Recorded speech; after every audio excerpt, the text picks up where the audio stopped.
The silence in the command center was the first sign of doom. It wasn't the quiet of calm, but the dead air of disbelief. On the main screen, a satellite feed showed a burning vehicle, a plume of black smoke clawing at the indifferent blue sky of a foreign desert.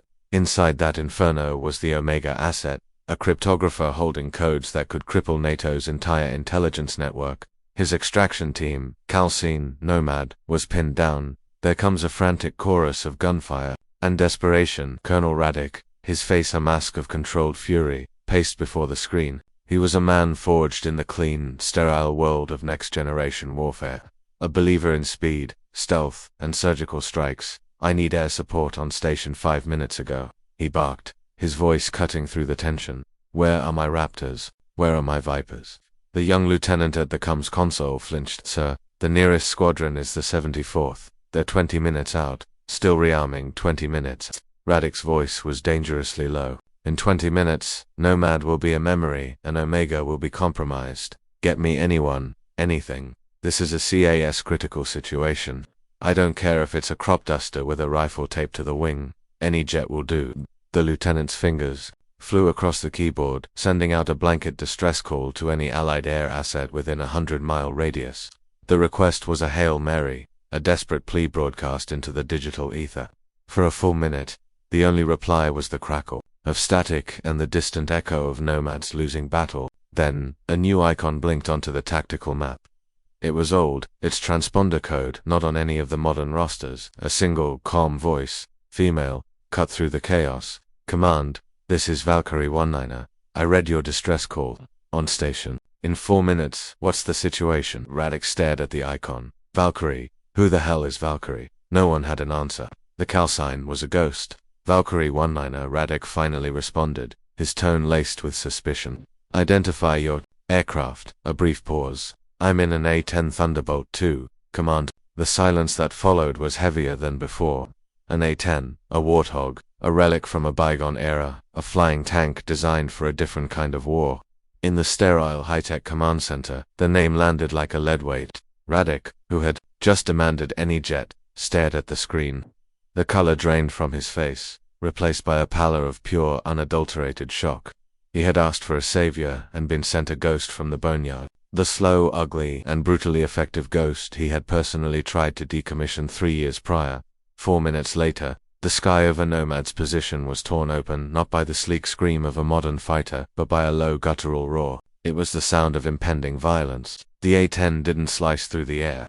It brutalized it. It was a machine of function over form, a cross-shaped monstrosity built around the most terrifying conventional weapon ever mounted on an aircraft. The GAU-8 Avenger cannon. Its wings were broad and straight, its twin engines mounted high on the fuselage like armored shoulders. The entire airframe was a patchwork of scarred titanium, faded paint, and visible repair seams. It looked less like a piece of advanced military hardware and more like a tool that had been used, abused, and stubbornly refused to break. This was not a scalpel. It was a sledgehammer. Back at the forward operating base, in the air-ready room, the pilots of the 74th watched the same satellite feed on a secondary monitor. They were the elite, the tip of the spear, flying F-35s and F-16s that cost more than a small country's GDP. They saw the A-10 icon, heard the and a wave of derisive laughter filled the room. "You've got to be kidding me," a young pilot with the Calcine razor snorted. "They sent a hog. Does that thing even have a targeting pod? Or does the pilot just throw rocks out the window?" "Easy, Razor," another pilot chuckled. "That's a museum piece. Show some respect for your elders." The jokes came easy, a release for the tension of their own delayed launch. They didn't see an asset. They saw a slow-moving target in an age of supersonic combat. Then, the pilot's live cockpit feed patched through to a small window on the main screen. The camera showed a helmet, the visor down, but the name stenciled on the side was clear. MAJ-K. Rourke, Major Kalen Rourke. The name meant nothing to most of them, but a few of the older maintenance chiefs paused. They knew the name, and the Calcian that went with it. Valkyrie Rourke's hands moved over the controls with an unhurried grace. Her cockpit was a chaotic jumble of analog gauges and a few bolted-on digital screens, a far cry from the sleek, all-glass cockpits of the 74th. Yet, she seemed perfectly at home, a part of the machine. Her voice, when she keyed the mic, was a steady counterpoint to the unfolding disaster on the ground. Command, Valkyrie is on station. I see the target. Nomad, Pop, IR. I need to see where you are. Her words were clipped, devoid of emotion, the calm at the center of the storm. The laughter in the ready room died down, replaced by a confused curiosity. Who was this pilot, flying a ghost into a firefight, as calm as if she were on a Sunday? Drive Colonel Radek's voice was tight, strained. He was a man losing control, and he hated it. Valkyrie, your task is Overwatch circle at 10,000 feet. Identify enemy concentrations and report.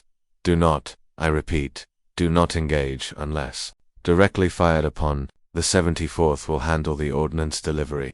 It was a blatant dismissal. Overwatch at that altitude for an A-10 was a useless gesture. The Warthog was designed to fly low and slow, to hug the terrain and become a part of the battlefield. Ordering it to circle high above was like telling a shark to stay in the shallow end. It was an insult, a clear message that Radek had zero faith in her or her aircraft. He was sidelining her, using her as a temporary set of eyes until his real jets arrived. On the live feed, Major Rourke's helmet simply dipped in a slow, deliberate nod. She didn't argue, she didn't question the order. Copy, command. Valkyrie is moving to Overwatch. She banked the big jet, the engines whining in protest as it climbed away from the fight. Below, the staccato flashes of gunfire were like angry fireflies. She could see it all with a clarity the satellites couldn't offer. The slow, circling pattern gave her time to watch, to process, to understand the geometry of the battle. The fast movers, when they arrived, would have seconds to make their attack runs. She had minutes. In the command center, Radek turned to his aide. Get me a file on a Major Kalen Rourke. I want to know who the hell she is. Rourke, meanwhile, was methodically building a mental map. She saw the main enemy force pinning down Nomad from a ridgeline, but she also saw something else. A smaller group, armed with what looked like manpads, man-portable air defense systems, sneaking through a dry riverbed, positioning themselves along the likely egress route for the rescue helicopter. They were smart, anticipating the next move. The F-35s, with their top-down view and high speed, would likely miss them completely. She keyed her mic, her voice still unnervingly calm. Command, be advised. I have a potential SAM threat in the Wadi grid reference 4-7-9er Alpha. They appear to be setting up an ambush for your extraction bird. Radek glanced at the grid. It was well away from the main firefight. Valkyrie, I told you to report on the primary enemy concentration. I am, Sir Rourke replied, a hint of steel in her voice now. You can't save Nomad if their ride home gets shot out of the sky. This is the critical threat. Radek fell silent. He stared at the map, then at the feed from Rourke's cockpit. The woman in the outdated jet was not just seeing the battlefield. She was reading it. The inside of Rourke's cockpit smelled of old wiring, hydraulic fluid, and stale coffee. It was a familiar scent, the perfume of her penance. Tucked into a sleeve on her flight suit, just above the knee, was a small worn patch. It wasn't standard issue. It depicted a winged shield, but instead of a sword or lightning bolt, the shield was cradling a single falling feather. It was the insignia of the 103rd Pararescue Squadron, the Jolly Greens. An insignia she had no right to wear. Her gloved fingers brushed against it, a subconscious ritual before every flight. The worn threads were a connection to a different sky, a different lifetime. She had been a hotshot F-16 pilot back then, calcine impulse. She was all about speed, aggression, and the clean, detached kill from 20,000 feet. She was the future of the Air Force, they said. A rising star. That star had fallen into a frozen valley in the Hindu Kush. A team of PJ's Periskymen had been retrieving a downed pilot when a blizzard swept in, trapping them. Rourke's squadron was sent to provide cover, but the weather was too thick, the terrain too treacherous. Her F-16 was too fast, its systems too reliant on clear data links that were being jammed by the storm. She made pass after pass, her instruments screaming, unable to get a clear view, unable to tell friend from foe in the swirling snow below. The PJ team lead, a master sergeant named Elias Papa Bear Vance, had spoken to her on a secure channel, his voice impossibly calm against the howl of the wind. Impulse. We're getting chewed up down here. We need you to walk some fire onto the ridge. Danger close. She couldn't do it. The risk was too high. Papa Bear, I have no eyes on you. I can't guarantee I won't hit your position. We're dead anyway, kid, Vance had replied, his voice strained. Make it count. She had hesitated. For a fatal 30 seconds, she had weighed the regulations against the desperate plea. By the time she made the decision to risk it, the radio was silent. the storm, and the enemy had claimed them all. When the recovery team finally reached the site days later, they found Vance had used his own body to shield the pilot they'd been sent to save, the sole survivor of the incident. A young airman Vance had protected gave her the patch. He also gave her the name. The old stories say the Valkyries chose who lived and who died in battle. He'd told her, his eyes hollow. She had chosen to be too fast, too high, too clean. So, she had walked away from the F-16s, from the fast track to command. She went looking for the slowest, ugliest, most brutally honest aircraft in the inventory. She found the A-10. She became Valkyrie, and she swore she would never be too fast to answer the call again.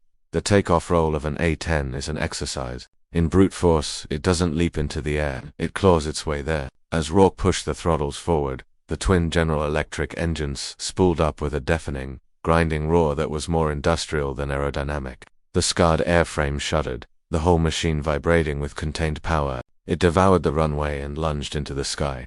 It was a purposeful, almost angry ascent. Minutes later, the sleek, needle-nosed shapes of the 74th followed. Their F-35s and F-16s were a different breed entirely. They slipped into the air with a piercing shriek, a clean, surgical sound that spoke of precision and technological supremacy. They climbed at an astonishing rate, streaks of white light against the deep blue.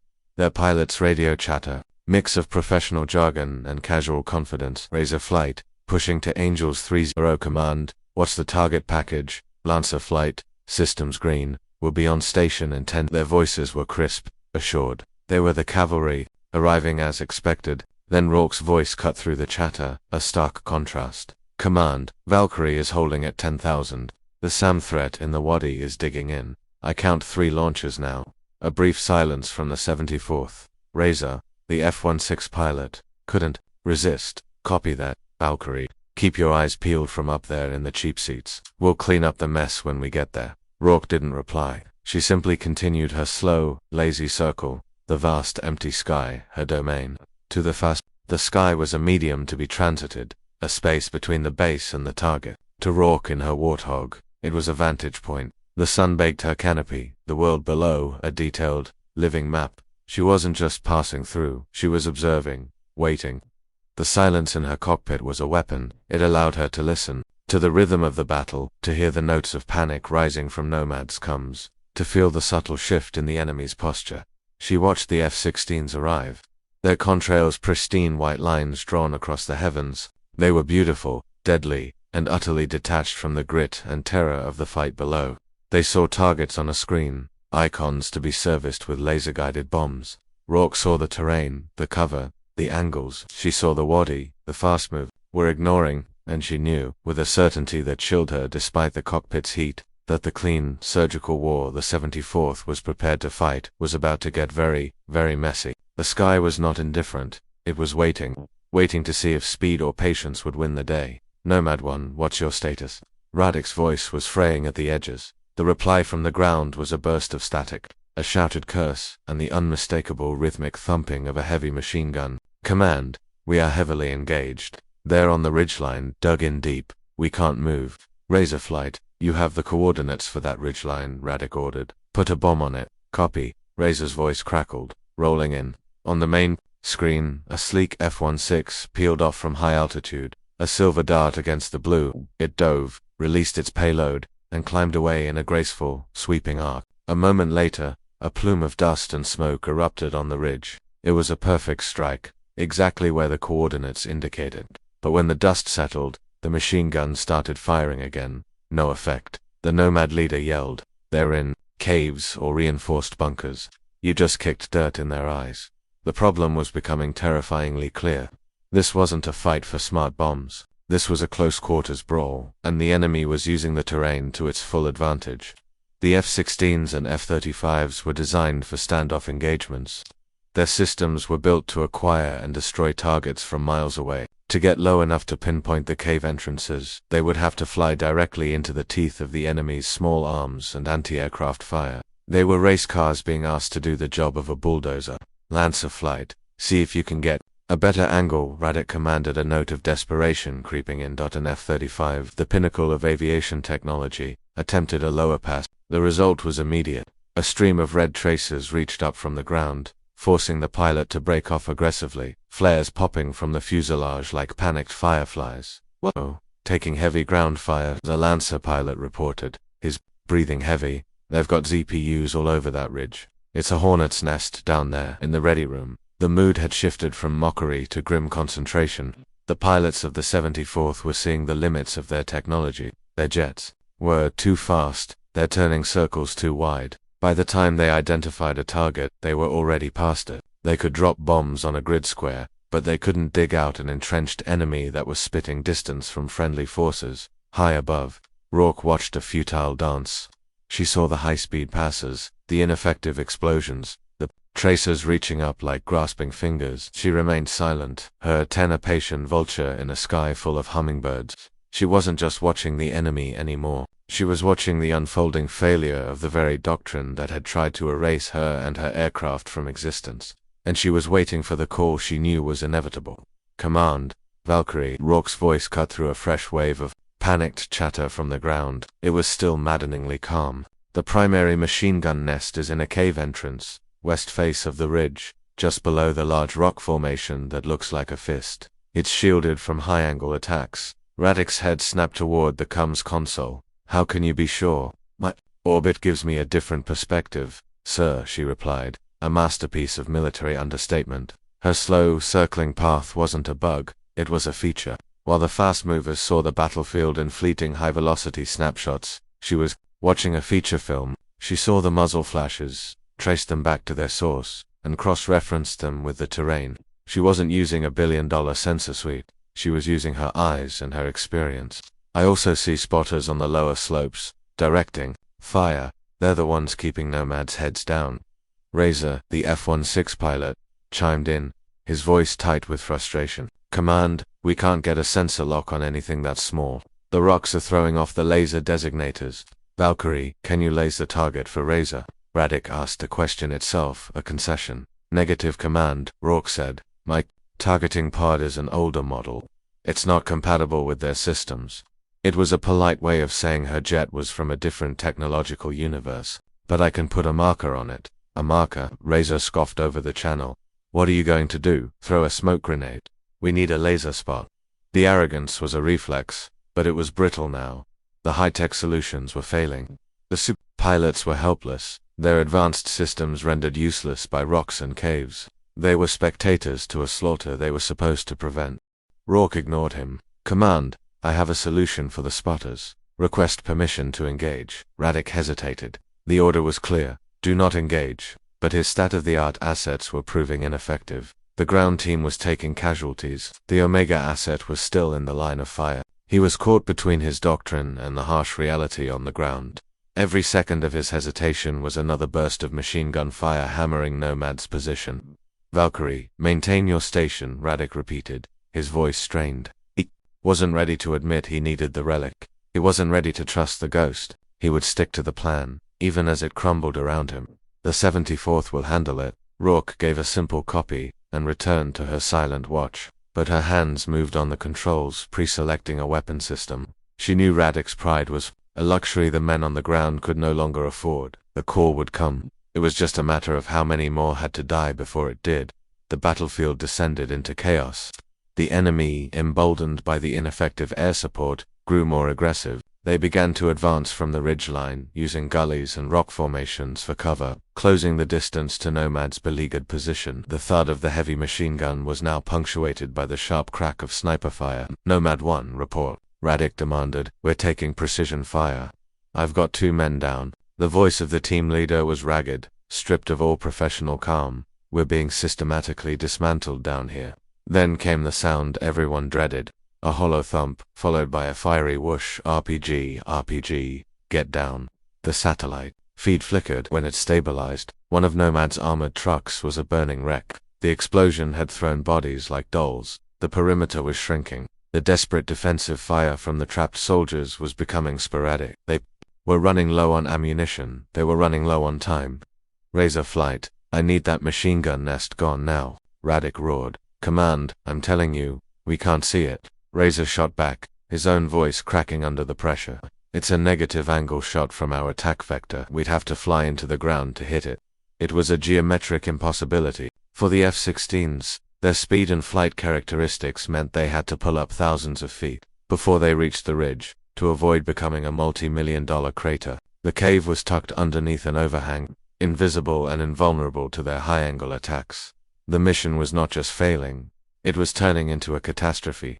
The loss of the Omega asset was now a secondary concern. The primary goal was keeping Nomad from being wiped out to the last man. The command center was a tomb of silent dread. The confident swagger of the next-generation warriors had evaporated, replaced by the stark, helpless realization that their technology had a blind spot, and that blind spot was a cave on a dusty ridge, 10,000 miles from home. The Nomad leader came back on the radio, his voice a choked whisper. Command, ...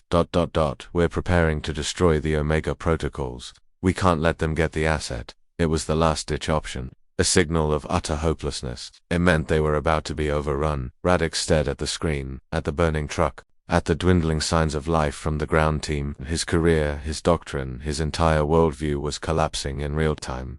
The sleek, beautiful jets he championed were useless. The war he thought he understood had reverted to something primal, something that required a blunter instrument. His eyes flicked to the top of the screen, to the single, slow-moving icon of the A10, the ghost, the relic, the last ugliest, and only hope he had left. A different voice suddenly broke the command channel's paralysis. It wasn't Radek, it wasn't the 74th, it was the Nomad team leader, his transmission a raw open plea, bypassing all protocol. He was talking to the sky. Any air asset, on any frequency. This is Nomad 1. We are being overrun at Grid 4 to Saknina. I have multiple friendlies, wounded, enemy closing from all sides. We need immediate danger close fire support. I don't care who you are. I don't care what you're flying. If you can hear me, save my men. The transmission was followed by a profound, heart-stopping silence. It was the sound of a man who knew he was about to die, making one final roll of the dice. He had abandoned procedure and rank, appealing not to a command structure, but to the warrior's code. In the ready room. The pilots of the 74th stared at their screens, their hands clenched, useless. They could hear him, they could see his position, but they couldn't help him. They were too high, too fast, their weapons too imprecise for the danger close request. Firing now would kill the very men they were sent to save. Their faces were masks of shame and frustration. The silence stretched for 5 seconds, an eternity.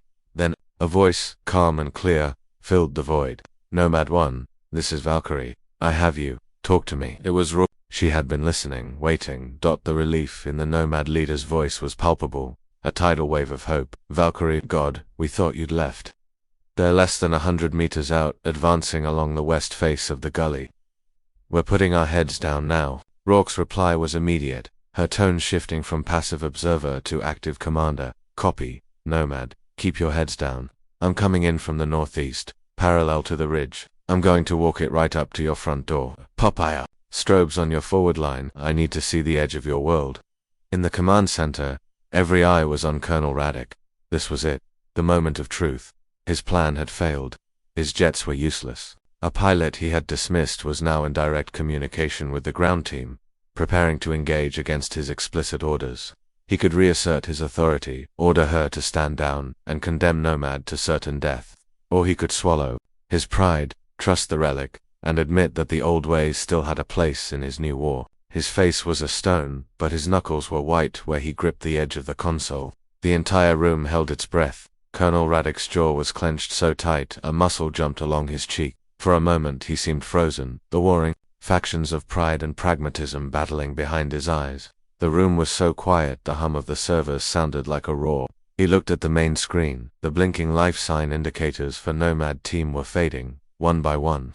The Omega assets. Signal was critical. He had no other move. He lifted the microphone, his voice a low, gravelly thing he barely recognized as his own. Valkyrie, you are cleared hot. I repeat, you are cleared hot.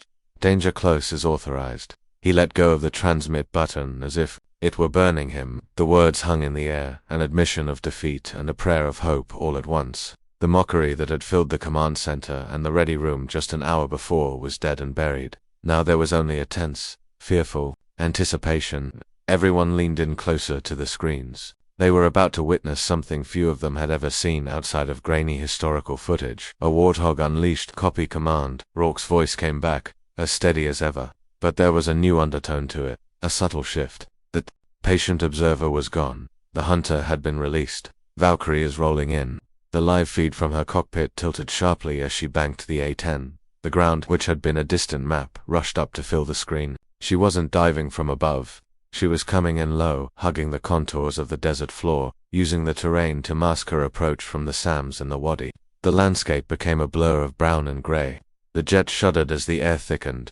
Then came the sound. It started, not in the command center, but on the open mic from the Nomad leader's radio, which he had left keyed in the dirt next to him. At first it was a faint, almost imperceptible hum. Then it grew, deepening into a menacing snarl that seemed to come from the earth itself. It was a sound that bypassed the ears and went straight to the primal fear centers of the brain. The enemy fighters on the ground heard it too. They paused, looking up from their advance, their faces a mix of confusion and alarm. Rourke's voice was the last thing heard before the storm broke. Nomad, heads down. Here it comes. Then she squeezed the trigger, and the sky ripped in half. The sound was not an explosion, it was a cataclysm. A torrent of noise so violent and sustained it felt like the fabric of reality was being torn apart. The Go-8 Avenger cannon, the heart and soul of the A-10, had opened its mouth. For 4 solid seconds, the 7-barreled Gatling gun spat out 30mm armor-piercing incendiary rounds at a rate of 65 per second. It was not gunfire. It was a solid stream of incandescent destruction. The iconic brat that echoed through the command center's speakers was a pale imitation of the reality on the ground. It was a physical force, a shockwave of sound that hammered the landscape. On Rourke's cockpit feed, the entire airframe vibrated violently, the jet momentarily slowing down as it fought against the cannon's immense recoil. The effect on the enemy was absolute. The ridgeline where they had been advancing erupted. It wasn't a series of impacts, it was a continuous rolling wave of devastation. Rocks were pulverized into dust, bodies were not thrown, they were erased, vaporized in a storm of depleted uranium and high explosives. The ground itself seemed to froth and boil under the onslaught. Rourke's flying was not the elegant ballet of a fighter jet, it was the brutal, efficient work of a brawler. She kept the nose of the Warthog pinned on the target, making minute adjustments with the rudder pedals, walking the stream of fire along the enemy line with a precision that seemed impossible for such a brutish weapon. She wasn't dropping a bomb on a grid square. She was using the Gawe like a surgeon's scalpel, carving away the enemy threat just meters from Nomad's position. She pulled up at the last second, the A-10's powerful engines screaming as she climbed, jinking hard to the left to avoid the debris she had just created. She was so low, so close to the action, that the command center momentarily lost her feed in the dust and smoke. When the view cleared, the silence was more shocking than the noise had been. The relentless machine gun fire had stopped. The sniper shots were gone. The entire enemy advance had ceased to exist. All that remained was a blackened, smoking scar on the side of the hill, a testament to the focused fury of the Warthog. On the open radio channel, a single, shaky voice from Nomad team broke the silence. Jesus, Christ, in the command center. No one spoke. Radix stared, his mouth slightly agape.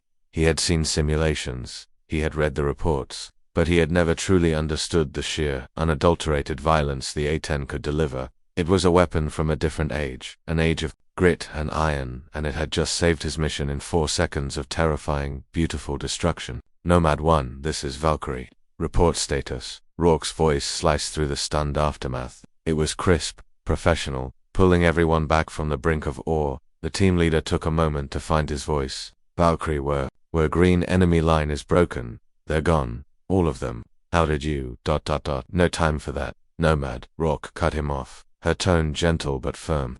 The main gun emplacement in the cave is still active. They'll regroup. I need to take it out before your ride gets here. I'm coming around for a second pass.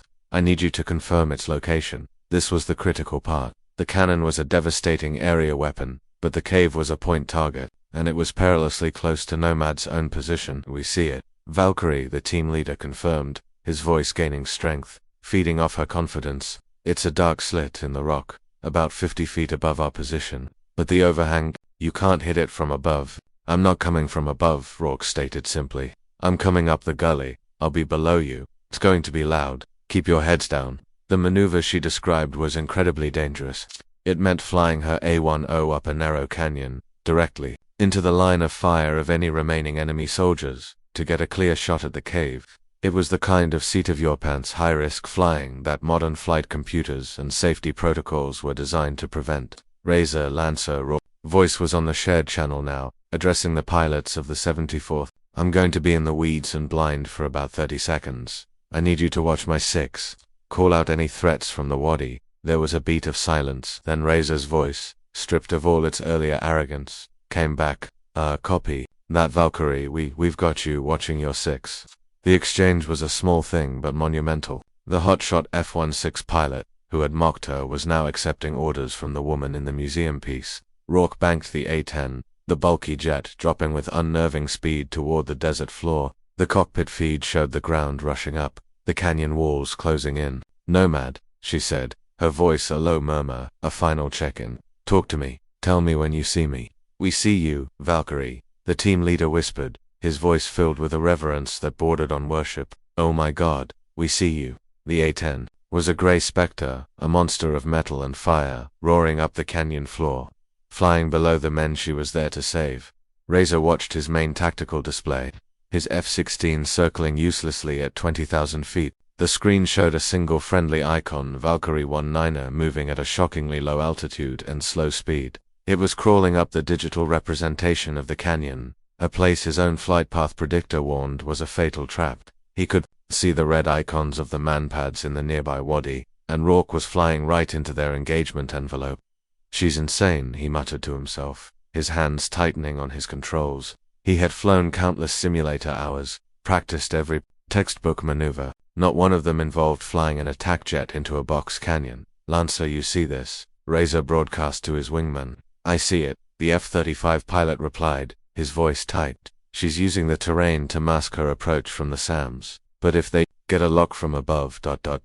As if on cue, a new warning tone blared in their cockpits. Missile launch. Missile launch. Bearing 210 on the ground, one of the ambush teams in the wadi had seen the A-10 drop into the canyon and fired a heat-seeking missile, hoping to catch it from behind. Valkyrie, you have a missile inbound. You're 6 o'clock low, Razor yelled into the radio, his voice cracking with urgency. Rourke's reply was impossibly, terrifyingly calm. Copy. I see it. Her cockpit feed showed her hand moving to a console, flicking a switch. The A-10, still deep in the canyon, suddenly vomited a massive cloud of brilliant white flares from its tail. The heat-seeking missile, confused by the sudden bloom of a dozen hotter targets, lost its lock on the A-10's engines. It swerved erratically and slammed harmlessly into the canyon wall.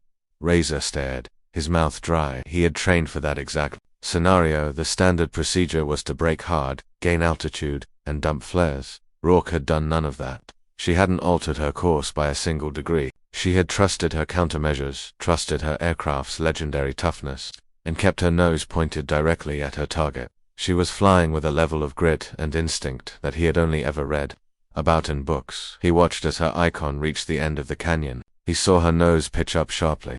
He heard the cannon roar again, a short, controlled, 2-second burst. A perfect shot, fired from below, directly into the mouth of the cave. The machine gun nest vanished. As the A-10 climbed out of the canyon, a dark shape against the bright sky, Razor keyed his mic. The mockery was gone. The arrogance was gone. All that was left was the pure, unvarnished respect of one pilot for another. Valkyrie, he said, his voice quiet but clear on the channel. This is Razor. We're on your wing. What do you need? Nomad, the primary threat is neutralized. Get the asset and get to the extraction zone. The clock is ticking, Rourke commanded, her voice betraying the first hint of strain. The high turnout of the canyon had been punishing. Copy, Valkyrie. We're moving, came the jubilant reply. But the battle wasn't over. The enemy was not a disorganized rabble. They were disciplined, and they were adapting. The loss of their heavy gun and assault team had stung them, but the SAM team in the wadi was still very much in play. They had seen their first missile fail, and they were correcting their tactics. Valkyrie, this is Lancer, the F-35 pilot called out, his voice sharp with alarm. The SAMs are repositioning. They're moving to higher ground on the east ridge. They're trying to get a clear top-down shot on you. Rourke processed the information instantly. Her greatest advantage flying low was about to become her biggest vulnerability. If they got above her, her A-10, with its low speed and massive heat signature from the high-mounted engines, would be a sitting duck. I see them, she said, her eyes scanning the terrain. The extraction helicopter, Calcine Lifeline, was 5 minutes out. Nomad needed cover until then. She couldn't leave. Colonel Radek's voice cut in, firm and decisive. Valkyrie, your primary objective is complete. The ground team can hold out for 5 minutes. I want you to aggress the area. That's an order. Radek was making the logical choice. He had the Omega asset on the move. He couldn't risk losing an aircraft and pilot to protect a retreating force. It was the correct tactical decision. The one any commander would make. It was the same kind of decision that had haunted Kalen Rourke for years. The cockpit feed showed Rourke's helmet turn. Looking back toward Nomad's position, she could see them, small figures scrambling down the rocks, carrying a wounded man between them. They were exposed. Negative, Command, Rourke said, her voice quiet but absolute. The defiance was respectful but unmistakable. Nomad is not clear yet. I'm not leaving them. A stunned silence fell over the command center. A major, a pilot of a near aircraft, had just openly disobeyed a direct order from a full colonel in the middle of a combat operation. Major Rourke, I am ordering you to disengage. Radek's voice was thunderous. And I am telling you, sir, that if I leave, they will die, she countered, her voice resonating with the unshakable certainty of someone who had lived this nightmare before. The PJs who gave me this calcine didn't make it home because their air support was too high and too fast. I will not make that mistake again.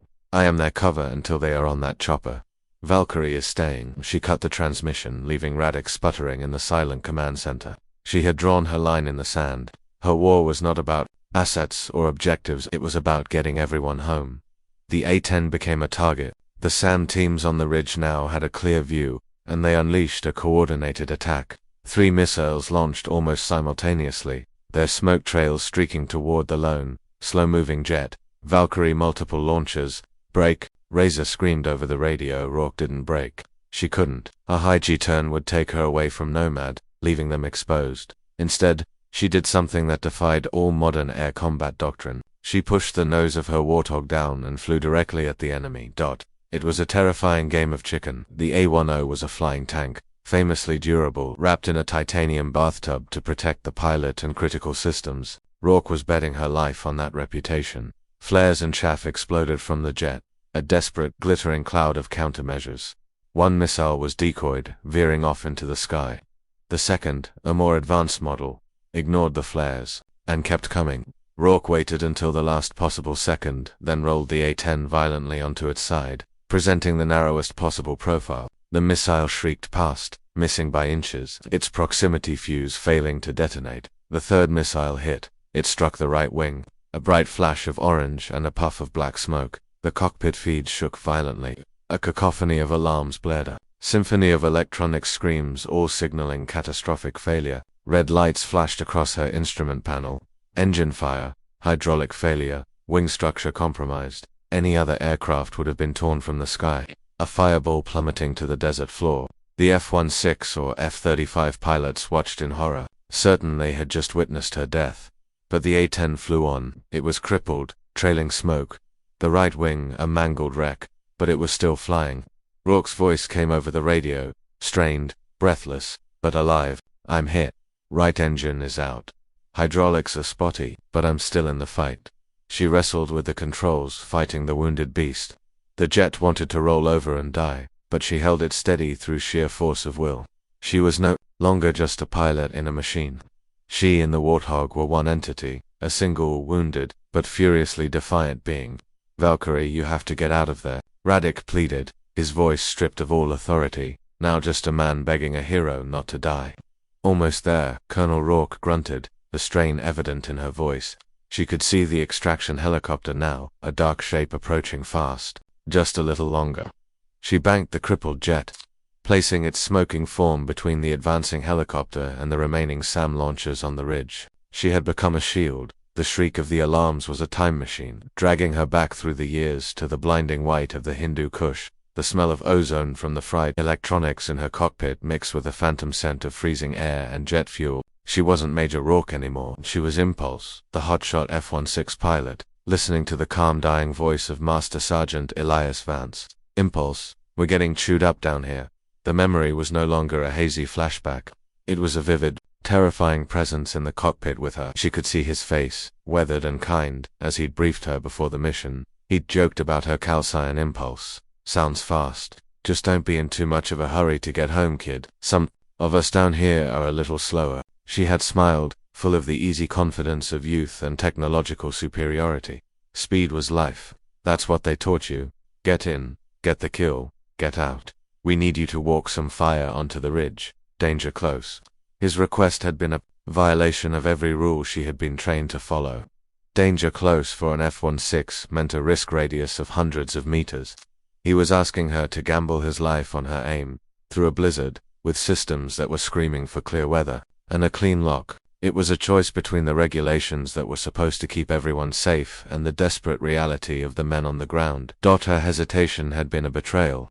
A 30-second pause that cost a dozen lives. She had chosen the book over the man. She had chosen to be safe, to be clean, to be fast. The recovery team found Vance's last letter in his pack. It was to his daughter, telling her he was proud of the men he served with, both on the ground and in the sky. He wrote about the angels in their fast jets, watching over them. That letter was given to Rourke by the hollow-eyed young airman Vance had shielded with his body. He called you an angel, the airman had said, his voice thick with a grief that was also an accusation. He trusted you. He'd pressed the worn PJ patch into her hand. The Norse had Valkyries. They were the choosers of the slain. They rode down to the battlefield and decided who was worthy enough to be carried to Valhalla. He looked her dead in the eye. You chose to leave them. That was the moment impulse died. Kaelin Rourke had been reborn as Valkyrie, not as a chooser of the worthy dead, but as a redeemer for the living. She sought out the A-10 program, a career dead end for any ambitious pilot. She learned to fly low and slow. She learned to read the terrain, not just a radar screen. She learned to listen to the voices on the ground.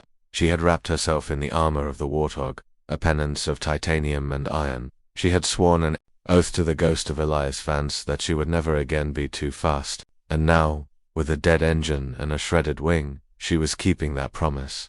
Lifeline is on the ground. They're loading the wounded. The call from the helicopter pilot was a beacon of hope in the chaotic sky. Copy, Lifeline, Rourke grunted, fighting the controls of her dying jet. How much time do you need? 2 minutes, maybe less. You don't have it, Rourke replied. I've got another SAM team breaking cover. They're trying for a flanking shot. She could see them, a truck-mounted launcher racing across the desert floor to get a clear line of sight on the landed helicopter. Razor's voice cut in. I see them, I can engage. Negative, Razor, Rourke commanded. Your approach vector will take you right over Nomad's position. The risk of collateral damage is too high. I'll take care of it. Before anyone could argue, she did the unthinkable.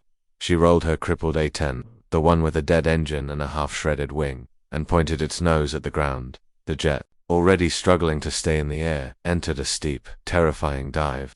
Alarms that had been screaming now reached a new, frantic pitch. What is she doing? Lancer yelled over the radio. She's going to crash. But she wasn't crashing. She was attacking. She was using the A-10's last bit of potential energy for one final, desperate gun run. The ground rushed up. The SAM truck grew larger in her sights. Her thumb moved to the trigger. She didn't use the cannon. She was out of 30mm rounds. Instead, she unleashed a volley of rockets from a pod on her good wing. The rockets, less precise than the cannon, blanketed the area around the truck. One of them struck home. The SAM launcher exploded in a massive fireball, a secondary explosion, ripping through its stored missiles a moment later. The effort cost her everything.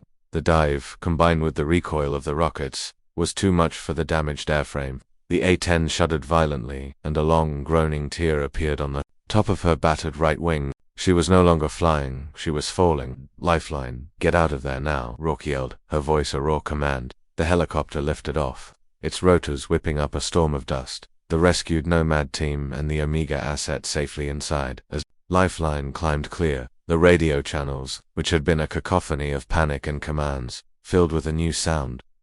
Did you see that? Goddamn legend, ... Valkyrie, this is Nomad 1. The team leader's voice was thick with emotion. We're all on board. We're safe. Thank you. We owe you everything. Rourke didn't respond immediately. She was in a silent, desperate battle, pulling back on the stick with all her strength, trying to coax the last ounce of life from her shattered machine. Finally, her voice came, a ragged whisper over the radio. Get home safe, Nomad. Valkyrie is heading home, too. The journey back was an agonizing crawl. The A-10, a marvel of resilience, was flying on little more than its pilot's will. The right engine was a dead weight, trailing a thick plume of black smoke. The hydraulics were gone, forcing Rourke to use the manual reversion system, a web of wires and pulleys that required immense physical strength to operate. Every movement of the controls was a battle. The forward operating base was on high alert. All other air traffic was clear. The runway was lined with fire trucks and emergency crews, their lights flashing in the harsh desert twilight. But it wasn't just the crash teams who were waiting. Word had spread that comes from the battle had been piped through the base network. Everyone, pilots, mechanics, cooks, clerks, had heard the story unfold in real time. They had heard the mockery turned to desperation, the desperation to they had heard a lone pilot in an old jet turn the tide of a hopeless battle. So they emerged from the hangars, from the barracks, from the chow hall. They lined the taxiways, standing in the fading light, their faces turned toward the sky. They were waiting to see the ghost for themselves. Colonel Radek stood on the top level of the control tower, a pair of binoculars pressed to his eyes. He didn't speak, he just watched the northern sky. He saw the smudge of smoke first, then the lopsided, wounded shape of the Warthog, limping toward home. It was flying impossibly slow, its one good engine screaming in protest, holding the shattered airframe aloft by the thinnest of margins. Her landing gear is not down, the tower controller said, his voice tense. She's probably trying to save it for the last possible second, Radek murmured, not taking the binoculars from his eyes. Less drag. He watched as Rourke made her final approach. It was ugly, unstable, a controlled crash more than a landing. The jet wobbled, threatening to dip a wing and cartwheel into the desert, but she held it. She held it steady. At 50 feet, the landing gear lowered, one wheel at a time, with a clunky, protesting groan. The jet slammed onto the runway, not with a chirp, but with a jarring, metallic scream of tortured metal. It bounced once, hard, then settled, swerving violently as Rourke fought the rudders to keep it on the tarmac. It finally rolled to a stop, surrounded by a swarm of emergency vehicles, steam and smoke pouring from its wounds. The base was utterly silent. Everyone watched, holding their breath, waiting for the canopy to open. Radek lowered his binoculars. His face was unreadable, a mask of stone. But for the first time that day, the rigid lines of the career officer had softened, replaced by something else. Something that looked a lot like humility. The canopy hissed open, and Kaylin Rourke emerged from the cockpit like a survivor from a wreck. She was drenched in sweat, her face pale and smudged with grease. She moved slowly, her body aching from the strain of wrestling the crippled jet. She unstrapped herself, her movements stiff, and climbed down the ladder. As her boots touched the tarmac, she noticed the silence. Then she saw them. Hundreds of them. A silent sea of soldiers, airmen, and ground crew, lining the taxiway. They weren't cheering, they weren't shouting. They were just standing there, in a spontaneous, unordered formation of respect. It was more powerful than any parade. She started the long walk toward the hangar, the smoking, broken form of her A-10 behind her. The crowd parted as she approached, creating a silent corridor for her to pass through. Their eyes followed her, filled with a mixture of awe and gratitude. The pilots of the 74th were there, including Razor. He met her gaze and gave a slow, deliberate nod. It was an apology and a thank you, all in one dot. As she reached the main hangar, a figure stepped out to meet her. It was Colonel Radek. He had come down from the tower. His uniform was immaculate, his posture ramrod straight. He stood directly in her path, blocking her way. Rourke stopped, bracing herself for the reprimand she knew she deserved for disobeying a direct order. She was too tired to care. She met his gaze, her own eyes clear and steady. Radek looked at her, at the grime on her face, at the exhaustion in her posture. He looked past her, at the savaged machine she had flown back from the dead. He saw the gaping hole in the wing, the scorched engine, the countless shrapnel scars. He saw the tangible proof of a courage and a skill he had dismissed as obsolete. He didn't speak. He didn't offer a handshake or a word of praise. Instead, in the full view of the entire base, Colonel Radek, the man who believed in the clean, sterile future of air combat, raised his hand to his brow in a slow, perfect salute. It wasn't the salute of a superior officer to a subordinate. It was the salute of one warrior to another. It was an acknowledgement of a debt that could not be repaid with words. It was an admission that he had been wrong. Rourke, stunned for a moment, returned the salute, her movements crisp despite her exhaustion. In that silent exchange, the legend of Valkyrie was cemented. The mockery was gone forever, replaced by a legacy forged in gunpowder, defiance, and the unbreakable will of the pilot who refused to be too fast. In the sterile debriefing, room, the adrenaline had long since faded, leaving behind a bone-deep weariness. Rourke sat at the table, nursing a cup of coffee, the official report already filed. The rescued cryptographer, the Omega asset, was safe. Nomad team was celebrating their impossible survival. The mission was a success. But Rourke felt no triumph. She looked down at the worn PJ patch on her flight suit, the falling feather. She had kept her promise. She had answered the call. She had not been too fast. The ghosts of the Hindu Kush felt a little more distant tonight. Colonel Radek entered the room and sat opposite her. The official debrief was over. This was something else. The Air Force is opening an inquiry into your actions, Major, he said, his tone neutral, disobeying a direct order. It's a Miranda, you know that. Rourke just nodded, taking a sip of coffee. I do, sir. But Radek continued, leaning forward. A recommendation is also being filed, from me, and from every member of Nomad team, and, unofficially, from the entire 74th Fighter Squadron. He slid a data slate across the table. They're calling it the Valkyrie Initiative, a proposal to halt the A-10 retirement program, to create a new rapid response squadron dedicated to high-threat, danger-close combat, search and rescue, using our oldest jets, flown by our most experienced pilots. Rourke looked at the slate, then back at Radek, her eyes questioning. It turns out, Radek said, a faint wry smile touching his lips, that sometimes the best tool for the job isn't the newest or the fastest. Sometimes, it's the one with the most scars, the one that knows how to take a punch and keep flying. He stood up. Your career might be over, Major, but your legacy is just beginning. Later that night, Rourke walked to the hangar where her A-10 Valkyrie 19er was being tended to by a loving ground crew. They were treating its wounds with a reverence usually reserved for a fallen hero. They were patching the holes, assessing the engines, gently cleaning the soot from its armored skin. She placed a hand on its cold, scarred fuselage. The machine was a reflection of her, outdated, stubborn, and brutally effective. It wasn't a sleek weapon of the future. It was a guardian, a shield, a promise kept in iron and titanium. The documentary narrator would conclude that some legends aren't born from the pristine gleam of new technology, but from the grit of old iron, and the unbreakable spirit of the warrior in the cockpit. The sky had a new kind of angel, and it flew a warthog.